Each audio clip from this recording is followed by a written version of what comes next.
경기를 치르기 위해 천안에 캠프를 차리게 됩니다. 본선 경기를 앞두고 컨디션을 끌어올리기 위해 가볍게 경기를 해야 되기 때문에 시청이 추천한 어느 조기 축구회와 친선 경기를 치르게 됩니다. 축구를 잘한다는 남미의 강호 우루과이 팀과 대한민국의 천안의 어느 동네의 조기 축구회가 붙었습니다. 당연히 누가 예상해도 대충 해도 한 10대 0 정도의 승리가 예상이 됐습니다. 그런데 그날 경기 전반 30분, 후반 30분 경기를 치렀는데 결과를 보고 많은 분들이 깜짝 놀랐습니다. 우루과이가 이기긴 했는데 5골을 넣은 반면에 2골을 내줬습니다. 심지어 우루과이는 유럽에서 뛰던 주전들이 다 나왔는데 일개 조기 축구회 팀이 예상치 못한 경기를 펼친 겁니다. 이 경기 이후에 우루과이 선수들은 당황을 했고 우루과이의 기자들은 이 조기 축구회의 정체가 뭐냐 이런 인터뷰를 하는 진풍경이 벌어졌습니다.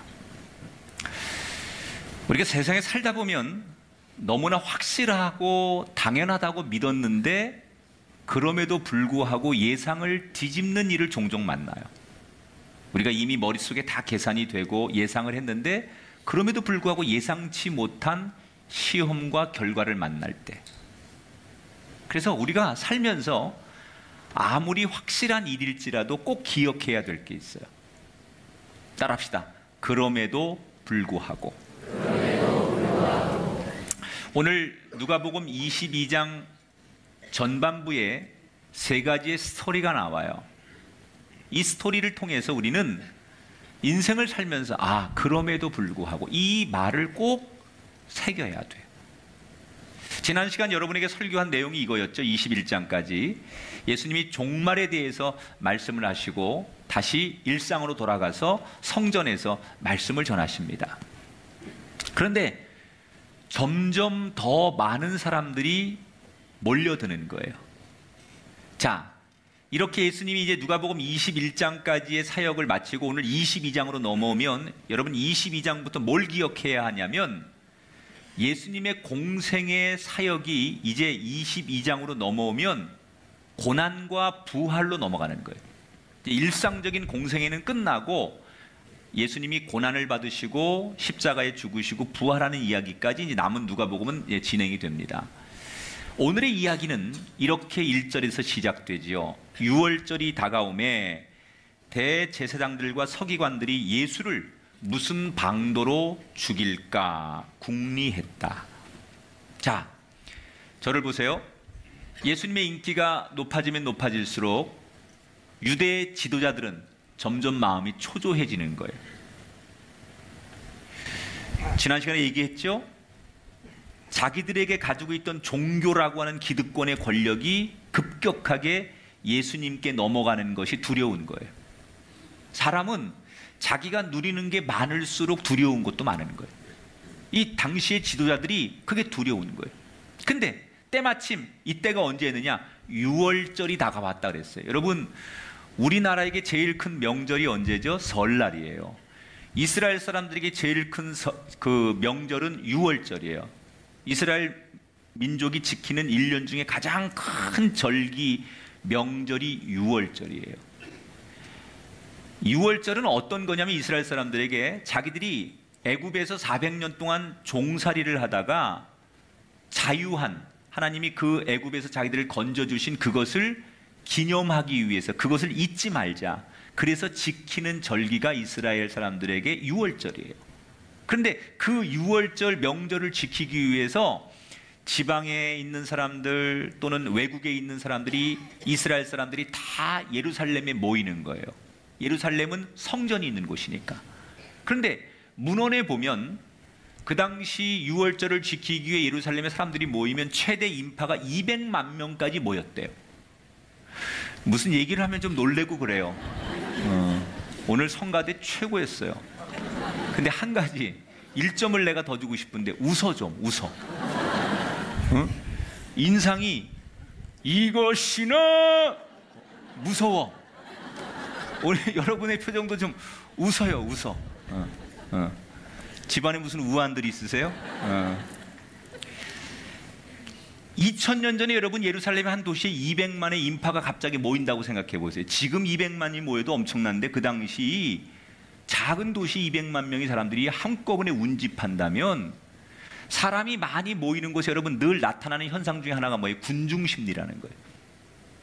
혼자 있을 때는 안 그런데 여럿이 사람이 있으면 군중심리가 생겨요. 그래서 용기가 생기고 같이 소리를 내는 게 인간의 심리죠.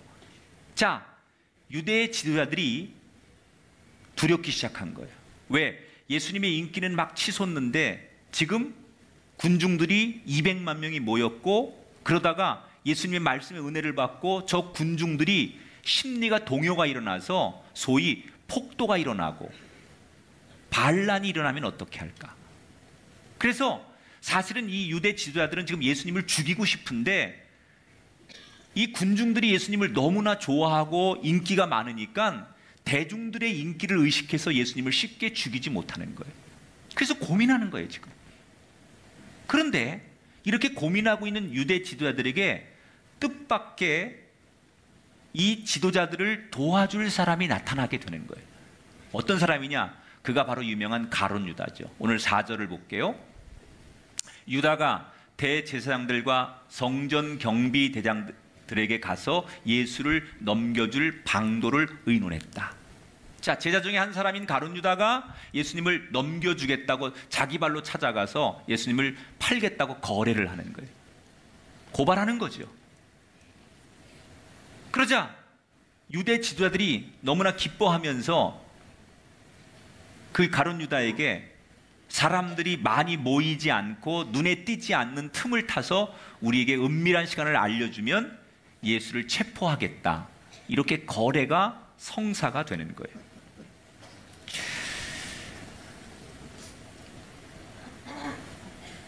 유다는 두둑한 포상금을 약속받고 그곳을 나오죠. 그리고 그때부터 유다는 아무렇지도 않은 척 돌아와서 예수님을 따라다니면서 언제 예수님을 넘겨줄 타이밍인가 그 기회를 엿보게 되죠. 자, 여기서 이 가룟 유다는 분명히 예수님의 12제자 중에 한 사람입니다. 예수님이 정말 12제자 중에 누구보다도 신뢰하고 인정했던 최측근이었습니다. 그리고 이 가룟 유다는 12제자 중에 상당히 박식하고 똑똑하고 스마트한 사람이에요. 그걸 어떻게 하느냐? 가룟 유다가 이 12명의 제자들 가운데 회계를 맡았거든요. 재정 담당이었어요. 재정부장이거든요, 요즘 말로 말하면. 신뢰하고 믿을 수 있고 똑똑한 사람. 이 베드로처럼 머리가 안 돌아가는 사람은 돈 계산이 안 돼요. 근데 가룟 유다는 이게 빠른 거야. IQ가 좋아요. 탁탁탁 논리적이고 아주 수학적이고 그런 사람이기 때문에 인정을 받아서 그 회계를 맡긴 거예요. 이렇게 인정받고 똑똑하고 책망받던 이 가룟 유다가 왜 예수님을 배신한 걸까? 궁금하잖아요. 성경은 그 답을 우리에게 이렇게 말합니다. 3절에 보니까 이 유다에게 사탄이 들어갔다. 자, 여기서 사탄이 들어갔다는 말은 마치 무슨 귀신이 들려서 미쳤다 이런 뜻이 아니고 사탄의 정체가 뭐냐? 여러분, 사탄은 마귀가 하는 일은 우리를 불안하게 합니다. 의심하게 하고 충동질하고 그리고 분노케 하는 게 마귀가 하는 일이에요. 그러니까 성경에 사탄의 정체를 그렇게 성경은 규정하죠. 그리고 이 마귀가 그 속에서 우리의 마음을 지배하면, 생각을 지배하면 분노하게 하고 충동질하게 하고 그리고 이간질하게 하고 의심하게 만드는 게 마귀의 속성인데 결국 나중에는 누구의 말도 듣지 않게 하는 게 마귀의 속성이에요. 그런데 반대로 성령의 충만함, 성령이 우리 안에 충만하면 어떤 현상이 벌어지느냐? 마치 빛이 들어오면 어둠이 없어지는 것처럼 성령이 우리 안에 충만하면 그 마귀가 틈을 탈 기회가 없는 거예요. 빛이 임하면 어둠이 존재하지 못하는 것처럼 우리 안에 성령이 우리를 지배하고 성령의 충만함을 받으면 마귀가 자리를 잡지 못하는 거죠. 마귀의 본성이 뭐라고요? 의심하고 분노하게 하고 충동질하고 불안하게 하는 게 마귀인데 그게 자리를 잡지 못하는 거예요. 그러니까 성령이 충만하면 뭐해요? 우리 마음에 기쁨과 평안과 순종과 믿음이 생기게 되는 거예요. 그래서 우리가 사람은요, 이게 공기가 빠지면 다른 게 들어오는 거예요. 빛이 없으면 어둠이 이기는 거예요. 그러니까 이 어둠을 이기는 방법은 빛이 비추는 거예요. 우리가 나는 마귀와 상관없다고 사는 게 아니라 우리 안에 성령이 없으면, 성령이 우리 안에 충만하지 않으면 우리는 자연스럽게 사단에게 지배를 받는 거예요. 여러분 인생과 가정이 성령과 동행하고 성령의 지배를 받는 인생이 되시기를 주 이름으로 축원합니다. 자, 그 유다에게 사탄이 들어가니 예수님을 의심하는 거예요. 끝없이. 그리고 불안한 거예요. 못 믿는 거예요. 결국 예수님이 아무리 복음을 얘기하고 진리를 얘기해도 안 들리는 거예요. 안 듣는 거예요. 여러분 성령이 없는 사람은요, 그래서 우리가 성령 체험을 안 하는 그리스도인 세상 사람들은 아무리 목사님이 하나님 말씀을 전하고 이게 진리라고 말하고 하나님 이야기라고 말하고 해도 뭐라고 그래요? 안 듣죠. 에이 말도 안 돼. 나는 안 믿어. 나는 못 믿어. 싫어. 이게 여러분 이게 일상적인 거 아니에요? 그러나 성령이 충만한 사람은 하나님의 말씀을 목회자의 설교를 어떻게 들어요? 복음으로, 진리로, 생명의 양식으로 듣는 거예요. 난 여러분이 이런 은혜를 경험할 수 있는 분들이 되시길 축원합니다. 자, 그러면 사단이 들어가기 전에 어떻게 해서 이 가룟 유다가 예수님을 의심하게 됐을까? 인간적인 측면으로 한번 볼게요. 이 가룟 유다는 예수님을 왜 배반했을까? 제가 이제 고민을 해본 거예요. 왜 예수님을 배반해서 결국 사단의 지배를 받게 됐을까? 두 가지 이유가 있을 것 같아요. 첫째, 예수님에 대한 실망감이 있었을 거예요. 가룟 유다가 예수님을 지금 믿고 쭉 예루살렘까지 3년 동안 쫓아오면서 예수님에 대한 기대, 환상은 어떤 거였냐면 정치적인 메시아. 우리 유대인들이, 이스라엘 사람들이 지금 로마의 지배를 받고 있는데 로마로부터 우리 국가를 독립시켜줘. 그래서 아마도 예루살렘에 딱 들어가면 예수님께서 제자들과 많은 군중들 앞에서 대권 출마 선언을 하실 줄 알았어요. 내가 이 나라의 왕으로 도전하겠습니다. 그래서 로마의 권력과 로마의 압제로부터 우리 유대인들을 구해내겠습니다. 여러분 나를 지지하시고 나를 따라오십시오. 내가 여러분의 킹이 되겠습니다. 이렇게 멋진 정치적인 드라마틱한 왕으로 자기들의 리더가 될 줄 알았어요. 그런데 예수님이 예루살렘에 오셔서 뭐라고 그러세요? 나는 십자가의 고난을 받고 죽게 될 것이다. 그러나 다시 3일 만에 부활해서 내가 새로운 영적인 세상을 만들게 될 것이다. 이게 가룟 유다에게는 상상이 안 되는 거예요. 이해가 안 되는 거예요. 내가 생각한 예수님은 적어도 능력이 있어요. 탁월해요. 리더십이 있어요. 따라갈 만한 가치가 있는 분이에요. 그런데 예수님의 생각과 내 생각이 다른 거예요. 내가 생각하는 예수는 이 세상을 혁명으로 뒤집고 로마와 맞서 싸울 수 있는 강한 리더십이 있는 왕인 줄 알았는데 나는 죽겠다는 거예요. 그리고 죽은 다음에 또 살아난대요. 그리고 성령의 시대를 만들어서 새로운 세상을 만들 거니까 기다리라는 거예요. 이게 가룟 유다에게는 이해가 안 되는 거예요.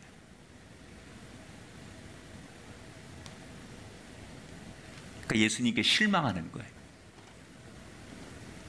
또 두 번째는 두려운 거예요. 뭐가 두렵냐? 예수님이 예고하셨잖아요. 나는 십자가에 죽을 것이다. 근데 그 당시에 처형 중에 가장 극심한 고통스러운 죽음이 십자가의 죽음이에요. 십자가에서 강도와 뭐 살인자와 이런 사람들을 처형할 때 이게 너무너무 고통스러운 처형 방법인데 이걸 알고 있는 가룟 유다가 내가 예수님을 지금 쫓아다니는 제자 중에 측근 중에 측근이었는데 예수님이 이 십자가에 처형을 당하면 측근인 나도 결국 붙들리게 될 거고 나도 그런 처형을 당할 거 아니에요. 그러니까 너무 두려운 거예요. 내가 다른 건 몰라도 어떻게 내가 십자가에서 저런 고통스러운 죽음을 맞이할 수 있을까? 이런 두려운 생각이 드는 거예요. 그러니까 이 가룟 유다는 결국 예수님을 신뢰하지 못하고 예수님 앞에 변절자가 되어서 예수님을 팔아넘기는 거예요. 여러분, 기독교인들이 예수님의 제자들 가운데 가장 손가락질을 많이 하는 이름이 가룟 유다예요. 물론 의심한 도마도 있고 3번 부인한 베드로도 있지만, 그래도 다른 제자들보다 가장 예수님의 제자들 가운데 우리가 비난을 많이 하고 인류 역사에 욕 제일 많이 먹는 사람 중에 하나가 가룟 유다일 거예요. 근데 저는 이 설교를 준비하면서 나는 가룟 유다를 비판할 자격이 없다는 생각이 계속 제 마음을 찔렀어요. 어쩌면 지금 우리의 모습이 가룟 유다일 수도 있어요. 여러분, 저와 여러분이 처음 예수를 믿을 때 우리 얼마나 기뻤습니까? 아마 여기 많은 분들이 예수님을 뜨겁게 체험하시고 기적을 경험하면서 너무나 좋았고, 주님과 함께라면 어떤 일이 있어도 두려울 것이 없다. 그래서 정말 눈물 흘리며 찬송하고 주님의 뜻이라면 내가 어디든지 가오리다, 이렇게 기뻐하며 체험하고 감격했던 그런 순간들이 우리에게 다 있었어요. 그런데 언젠가 시간이 점점 지나고 내 삶이 힘들어지고 환경의 변화가 생기면서 내 마음이 변하고 나도 모르는 사이에 내가 지금 주님을 원망하고 있고 불평하고 있고 불신하고 있어요. 내가 마치 언제 주님을 만났느냐는 듯이, 언제 내가 주님 앞에 뜨거웠냐는 듯이 냉소적으로 변해 있어서 내가 그렇게 주님을 찬송하고 높였던 그 주님을 향해 내가 거울을 봐도 믿겨지지 않을 만큼 내 모습이 가룟 유다처럼 변질되어 있는 우리를 문득 보게 되는 거예요. 여러분, 우리도 누구도 유다처럼 될 수 있어요. 우리가 아무리 과거에 강력한 은사 체험이 있고 뭐 굉장한 성령의 체험이 있고 선교사를 다녀왔고 교회에서 어떤 업적이 있을지라도 그 사람이 성령의 충만함이 계속 유지되지 않고 그 사람이 사탄의 지배를 받고 그 받은 은혜가 유지되지 않으면 얼마든지 우리 인간은 변심할 수 있는 존재예요. 세상에서 여러분 제일 가까운 믿을 수 있는 최고의 관계가 혈연이에요. 혈연. 그래서 가족, 특히 우리 동양 사람들은, 대한민국은 가족밖에 믿을 게 없다. 가족을 최고로.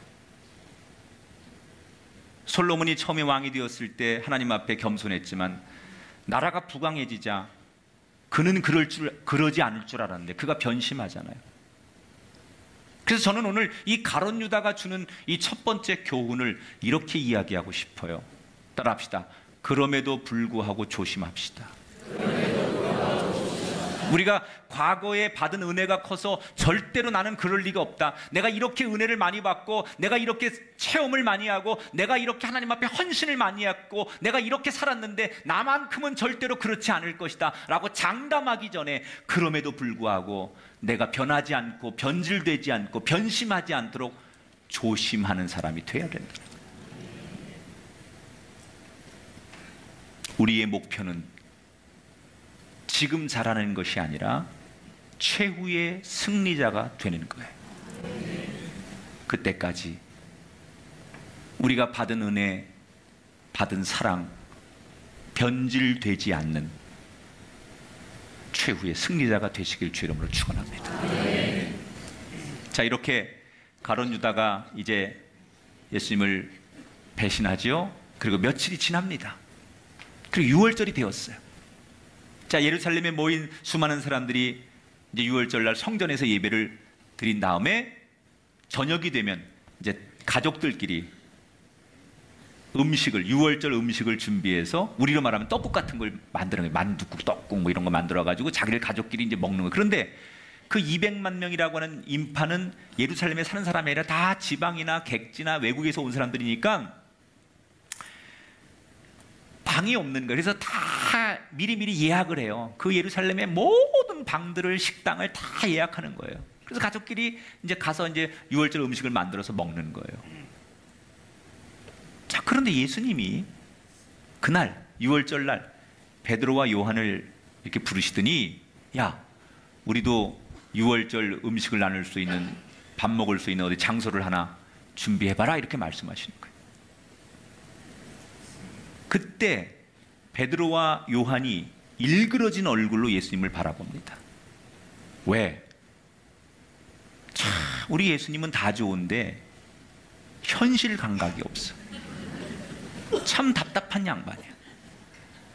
아니, 베드로와 요한이 생각할 때는 지금 바깥에는 유월절을 지키기 위해 온 인파들이, 여러분 율법에는 어떻게 되어 있냐면, 율법에는 유월절을 지킬 때는 그 성전이 있는 도시를 떠나면 안 돼요. 그래서 예루살렘을 떠나면 안 돼요. 그러니까 그 예루살렘 성 안에서 모든 그 인파가 다 머물러야 돼요. 그러니 수많은 사람들이 그 예루살렘 안에서 방을 구하고 식당을 구하니 이미 예약이 다 끝났을 거 아니에요. 없죠. 방을 잡을 수가 없죠. 있을 리가 없죠. 그런데 당일날, 그것도 예수님 참 현실 감각이 없다는 게, 미리미리 해야지 예약을.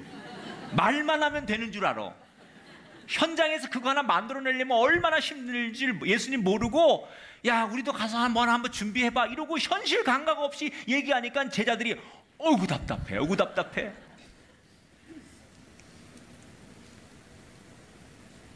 그러니까 이 제자들이 약간은 반감, 짜증 이런 게 났을 거예요. 그래서 예수님께 물어봐요. 어디 가서 준비할까요? 이게 공손하게 어디 가서 준비할까? 이게 아니에요. 어떤 거였을까요?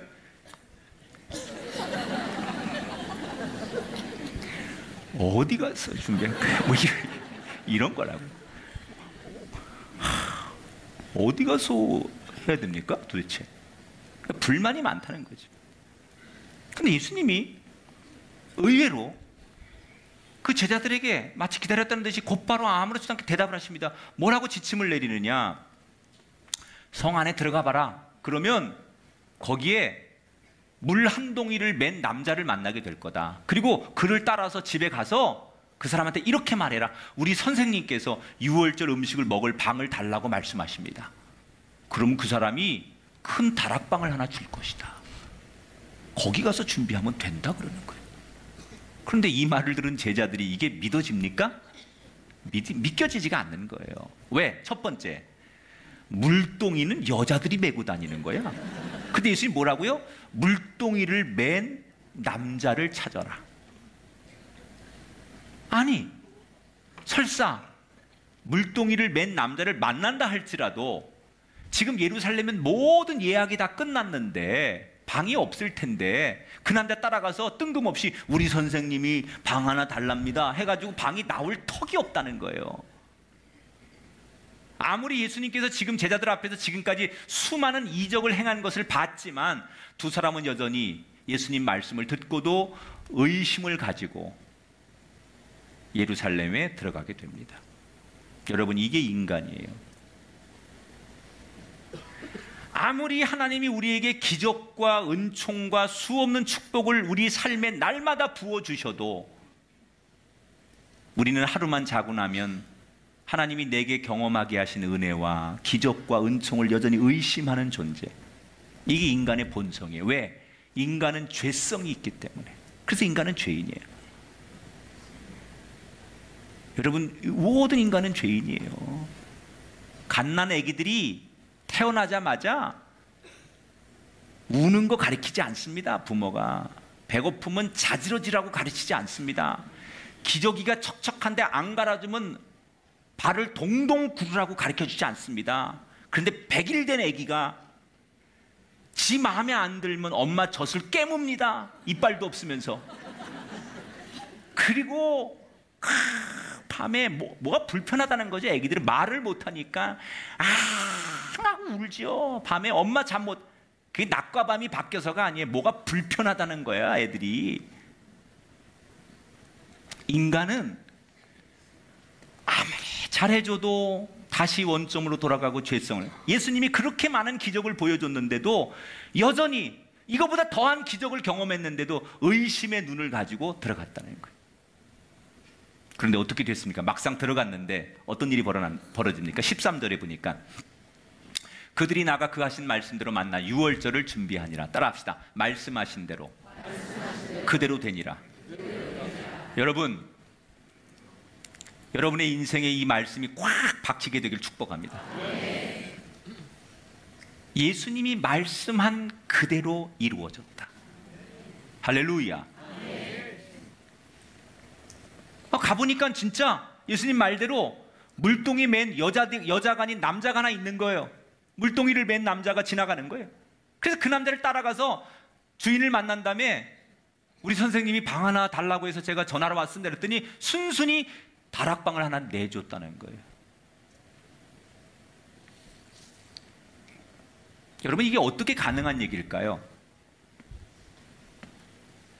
예수님의 전지성, 전능성, 이걸 보여주는 거예요. 예수님은 하나님이십니다. 인간이 갖지 못하는 전능성, 전지성, 초월성, 이게 예수님께 있다는 걸 말하는 거예요. 우리는 그걸 어떻게 할까? 그걸 어떻게 예수님이 알았을까? 미리 짜놓은 걸까? 미리 만나놓고 다 각본을 짜놓고 이렇게 툭 치고 이렇게 사기치고, 아니에요. 전혀 그런 게 아니에요. 근데 어떻게 알았을까? 하나님은 모든 것을 계획하시고 모든 앞길을 인도하시고, 할렐루야. 이게 하나님이에요. 모든 걸 계획하시는 분. 근데 우리의 눈으로 보면 이게 상식적으로 말이 안 되죠. 근데 이 제자들이 뭘 하나 했느냐? 상식적으로 예수님 말이 안 되는데 어떻게 물동이 맨 남자를 만나며 지금 예약이 다 끝난 상태고 방이 없어 난릴 텐데, 빈 방이 그때까지 남아있을 리가 없을 텐데 방을 달라면 순순히 내어줄 것 같냐? 근데 말도 안 되는 이 얘기를 그럼에도 불구하고 예수님 말씀대로 순종했더니 말씀대로 이루어지는 기적의 주인공이 됐어요. 우리가 살다 보면 내 현실과 하나님의 말씀이 도무지 맞지 않을 때가 있고 믿어지지 않을 힘들 때가 있어요. 내가 지금까지 배운 상식과 고정관념, 경험 때문에 하나님의 말씀이 이것과 충돌돼서 막힐 때가 있어요. 그때 여러분 기억하십시오. 억지로라도 그럼에도 불구하고 순종하면 나도 모르는 세상의 모든 일을 계획하시고 그 계획을 따라 세상을 이끄시는, 다스리시는 하나님 때문에 우리가 알지 못하는 은혜를 경험하게 될 줄 믿습니다. 그렇기 때문에 우리는 내 상식, 내 고정관념이 맞지 않더라도 하나님을 믿고 따라가기만 하면 기적의 주인공이 되는 거예요. 자, 그런데 저는 여기서 한 가지 요걸 좀 우리가 한번 보고 넘어갔으면 좋겠어요. 예수님께서 지금 최후의 만찬 이걸 하시잖아요. 자, 한번 상상해 보세요. 그 자리에는 지금 예수님을 배신한 가룟 유다, 예수님을 부인할 베드로, 그리고 조금 뒤에 이제 예수님이 십자가에 못 박혀 죽으실 때 두려워서 뿔뿔이 다 도망가는 제자들, 이걸 예수님은 다 알고 계셨어요. 그럼 우리가 예수님 입장이라면 어땠을까요? 그 심정이.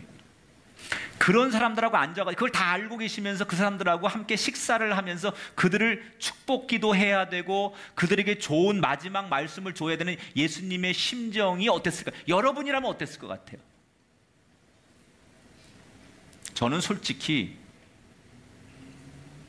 자괴감이 들었을 것 같아요. 기가 막히잖아요. 3년 동안 공들이고 사랑하고 애정받고 가르치고 내 마음과 모든 걸 다 주었던 제자들이 배신하고 부인하고 끝까지 자기를 지키지 못하고 자기 생각만 하고 도망다니는 이런 놈들을 앞에 놓고 내가 뭐 한 건가? 예수님 어떻게 하셨어요? 다 다 알고 있었지만 끝까지 사랑하셨어요. 여러분, 이게 예수님과 우리가 다른 거예요. 이게 인간의 아가페의 사랑과 하나님의 로고스의 사랑이 다른 거예요. 우리는 상대가 그런 줄 알면 사랑 더 이상 못해요. 우리는 이런 걸 알면 사랑이 뭐야? 증오지? 용서가 안 되죠. 근데 주님은 어떻게 해요? 그런 줄 알면서도 그럼에도 불구하고 사랑하시는 거예요. 예수님 뭐라고 그랬어요? 요한복음 13장 1절에 보면 세상에 있는 자기 사람들을 사랑하시되, 따라합시다. 끝까지 사랑하시니라. 이게 예수님과 우리 인간의 사랑이 다른 거예요. 끝까지 사랑하시니라. 이 사람들이 연약하고 배신자고 나를 정말 궁지에 몰아넣는 사람이고 인간 이하의 행동을 하는 사람, 그런 존재들이지만 그럼에도 불구하고 사랑하셨다는 거예요. 여러분, 이 사랑이 2000년 전에 끝난 사랑이 아니라 지금도 ing로 이어지고 있는 사랑이라는 거예요. 우리를 보세요. 우리는 때때로 우리도 주님만을 위해서, 그래서 여러분 다 여기서 직분 받을 때, 집사님 서약하고 세례 받을 때 나는 하나님의 앞에 죄를 버리고 내가 하나님의 자녀로 살겠으며 다 약속하셨잖아요. 장로님 되실 때 다 눈물로 장로님 되시고, 다 여러분 다 감격하고, 그리고 여러분 직분 받으시고, 여러분 임명 받을 때 다 여러분 그런 감격스러움으로 다 주님 앞에 섰잖아요. 그런데 나도 모르는 사이에 내가 변질되는 거예요. 때로는 말씀을 거부하는 거예요. 그런 나를 예수님은 내 모습 그대로 보시는 게 아니라 그럼에도 불구하고 내가 예수님을 부인하고 또 뭐 예수님의 가치와 사랑과 내가 교회와 이런 걸 부인해 버릴지라도 우리를 버리지 않으시고 지금도 돌아오기를, 회복되기를 원하시고 기다리시는 그 사랑의 주님, 그게 예수님이에요. 그래서 우리는 이 세상의 사랑으로 사는 사람이 아니라 예수님의 사랑으로 사는 사람이에요. 아무리 마셔도 목마르다면 목마르지 않는 사랑, 그게 예수님의 사랑이에요. 여러분, 그럼에도 불구하고 우리를 사랑하시는 그 예수님께 우리도 감사와 진심을 담아서 주님을 찬양할 수 있게 되기를 축복합니다. 따라합시다. 그럼에도 불구하고 늘 조심해야 하고 하나님을 믿어야 하고 하나님의 사랑을 확신합시다. 이 말씀 모두 기억하셔서 우리 모두 이 땅에서도 웃지만 하나님 나라 천국에서도 웃을 수 있는 멋진 그리스도인들이 되시기를 주의 이름으로 축원합니다.